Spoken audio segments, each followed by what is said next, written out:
ভূমির মা বসুন্ধরা তার জামাইকে দেখে যেতে পারল না। ওর বড় ইচ্ছে ছিল ভূমির আশীর্বাদে এই আংটিটা পরানো দেখবে। তার শেষ ইচ্ছে পূরণ হলো না। ক্রিস ক্রিস আমাদের সংসারের সবাইকে একত্রিত করেছে। ক্রিস, এই আংটিটা ধরো, ধরো, আমার মেয়েকে পরিয়ে দাও।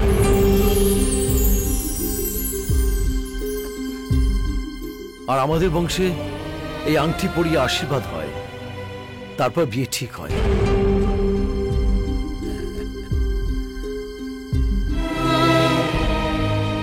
ধরো।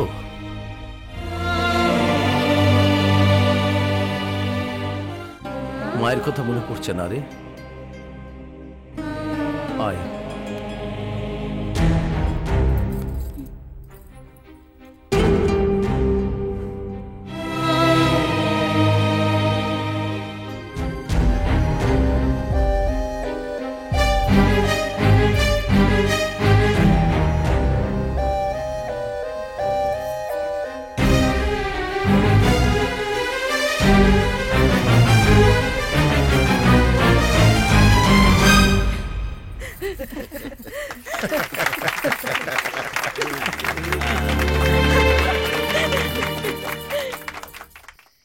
ভূমি, থ্যাংক গড, খুব জোর বাঁচলাম। ওহ, এতদিনের টেনশন শেষ পর্যন্ত বোঝাটা নামলো ঘাট থেকে। এই ভূমি, তুমি হ্যাপি তো? এই, তোমার সব প্রবলেম কিন্তু সলভ হয়ে গেছে। এবার তুমি আমেরিকায় যেতে পারো। কোনো একদিন সময় পেলে বাবাকে ফোন করে বলে দিও ক্রিস আমাকে ছেড়ে পালিয়ে গেছে। তোমার বাবা ভাববে আমি এরকমই। অবশ্য তাতে আমার কি এসে যায়। আর হ্যাঁ, আবার যদি তুমি সেম প্রবলেম ফেসে যাও, কিছু না, আমার মতো আরেকটা ভাড়াটে বয়ফ্রেন্ড জোগাড় করে বাবার কাছে নিয়ে যাবে। সিম্পল। সেম রিপিট টেলিকাস্ট চলতে থাকবে।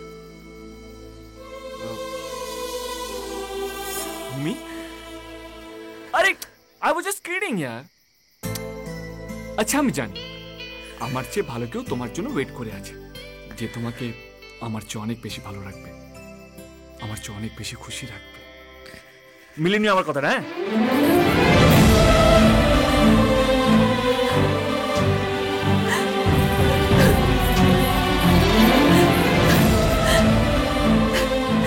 তুমি আমার জীবনে কেন এলে ক্রিস?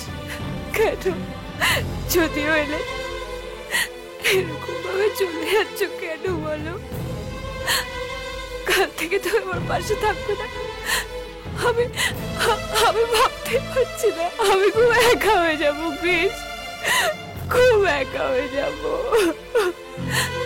তোমার মতো আমার পাশে কেউ কখনো দাঁড়ায়নি। তোমার জীবনে তো অনেকে আছে, কিন্তু আমার জীবনে কেউ নেই।